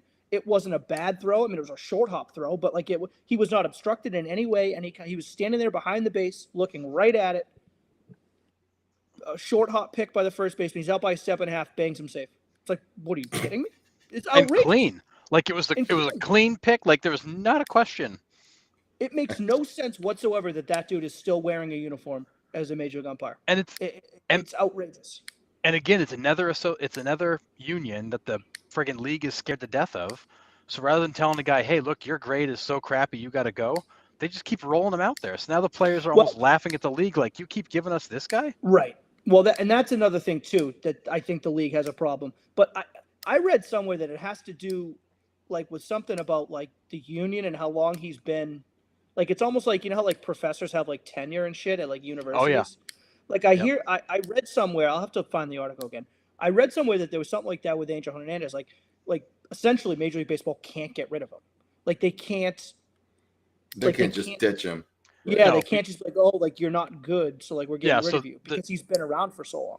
Right. So two things they've got is he's one of the longest tenured umpires. One, and two, he's Cuban. Okay. So they've got the discrimination angle that he's already gone down the path of. So they're basically thinking if they try to get rid of this guy, which they should, they're going to get sued and lose because of all these factors. And then the union contract also protects Angel Hernandez, and there's all kinds of things there. Yeah, I mean, but Randy, they do grade them. I mean, on a nightly basis, they get graded, which is why he doesn't do postseason games, and which is why he'll never he can never actually bring a lawsuit for that because like they have hard evidence, like you're just not good, like you just stink. Yeah, you're not good enough. But imagine if they could do that, they could like DFA umpires. Just you're designated for assignment. Like sorry. To circle send them to the minors. To circle it back, Nick, to your point, like if I'm a player, I'm kind of looking at the league being like, what the hell, man? Right. Like you come to us in the off season and you tell us, oh, don't worry, we're going to have the best umpires. We grade them. We're going to make sure they get better. We're going to make sure we're putting good umpires on the field. And then you do grade them. And then we have one that stinks and you keep putting them on the field. Like I'd be pissed if I was a player. I'd be furious if I walk out there for a weekend series, a big one, Dodgers and Giants, and this is a weekend that the winner of this series takes control of the division, and I got friggin' Angel Hernandez behind the dish one of the night. I'd be pissed, dude. I would be pissed if he was down the right field line. No, I'm just saying, like, I know what you're saying, but I'm just saying, I'd be pissed if he was serving beer. It's just I think the league has an umpire problem. I think they know they have an umpire problem. Yeah. I don't think they know what to do about it, and I think that's another thing about the league, which is like, how do you not have a plan? But Yeah, That can be I something we agree. talk about in the off season. That can keep us going on one of the off season Yeah, shows. absolutely, for sure. Enough about the Yeah, umps. it's just frustrating when the scorecards come out from every night, Oh, and most of these guys have a pretty tight band of error, and then you got Angel Hernandez who's friggin' all over the place. all over the place. Yeah. Damn right, Randy. I All mean, right. in a sense. Oh end- yeah, 100%. To end the show on a kind of a happy note, this guy Mark Appel or Appel, Appel, Appel. Mark Appel. he's getting his first big league call up at 30 years old. Yep. He was an All-American at Stanford, drafted the #1 pick by the Astros in 2013. He was traded to the Phillies. He was designated for assignment in 2017, and he stepped away in 2018, and he returned to the minors last year, and he just got his first big league call up at 30 years old. So I thought that was pretty cool. Well, dude, Such a did you cool see story. when Yeah. he stepped away? Did you see he had Tommy John, and then he had to have a separate shoulder surgery. So he went like 2+ years without throwing a baseball, It's crazy. which is nuts. And then just come back and start throwing 95 again. I mean, imagine taking 2 years off from anything and then going to perform at the highest level. Like, it's crazy. Dude, I did. I took I know. Yeah, it's true. I know. You know what I mean? Like, I've been literally on the shelf That's right. fighting for my life for 2 years and like trying to get back on the softball field, men's league softball field. And I'm like, Yeah, God damn, I'm sore. Like, you're this Yeah, guy, I it's- mean, okay, I'm 8 years older than the guy, but still, like, you're literally starting from zero again, it's awesome. you know? Well, and it's such a cool this guy story. was like one of the most like can't miss prospects in Yeah. years. And they drafted him ahead of Chris Bryant and all the hype of Chris Bryant. He was, disgusting stuff, all American. He was like, fast tracked to the major leagues. And then as happens with these guys in the minor leagues, he just never quite put it all together. And then the injuries piled up and he exited. And it's cool to see him come back and get a call up because his stuff was so good in college. It was so good. Yeah. I mean, I think there's always something to be said. I think it's why there's certain teams out there that I think continue to pump up and bring up good prospects and develop players well. And then there's organizations that are always on the forefront of how did you screw up that draft pick? How did you screw up those guys? And I think like Pittsburgh is one, right? Like, and you wonder like what is their overall philosophy when it comes to young players, particularly pitchers? And you wonder, like, did Mark Appel, like, was he just put in a shitty situation from day one? Like, and I'm sure some of it was genetics in a sense of like he was due to have the Tommy John, he was due to have the elbow, he was due to have the shoulder. Like, some of those things you can't help. But like, or was this guy drafted #1 overall and they just worked him like a horse in single and double A to try and force him up to the majors and he didn't stand a chance? And that sucks. I mean, that's sports. I mean, I get it, but like, I'm happy that he's finally getting a shot. It's a shame that it took him to be 30 years old, but it is awesome. Yeah. I mean, just to live that dream, dude, I wouldn't even care. Yeah. Like, if I got a chance to play in just one Major League Baseball game in my lifetime, I could walk off that field and be the happiest guy ever. Just one game. I don't care if I go up and go 0 for 4 with 4 Ks and I make 6 errors in the field. Like, I don't care. Like, I played my one Major League Baseball game. My dreams were fulfilled. But well, and awesome. and to that point, Sean, I mean, he was with Carlos Correa when they were coming through Class A ball. Yeah. Oh, yeah. He had an appendectomy one year that delayed his start. He had shoulder problems off and on. Like, he was a guy that never got momentum built. Like, it was always something. And he was they actually sent him to the Futures game in 2015 as their top rated pitcher. And then the 16 season, he hurt his shoulder and then he got traded with a package of players for not much in return. And just one of those guys that it was constantly something. He'd pitch well for a while. Something happened. He'd get derailed. Just could not get momentum. But he always had the stuff. That was the frustrating part. Yeah. But yeah, so that's really cool for him. I thought it was a cool story to end on tonight. But for sure. Yeah. Great show tonight, fellas. We covered a lot of stuff, but yeah. Oh, sweet. That's pretty awesome. That's cool, man. That's really cool. Have fun with that. I hope you pump it right down the middle at 45. Pump it right down there at 45. Right down the middle. You going heater, knuckle curve, knuckle ball? Like, what's the strategy there? Dude, splitter in the dirt, cup check. Oh, yeah, let's go. Yes. Make them walk. Or do what the guy at Fenway did and throw the ball to the backstop, hit the photographer in the nuts.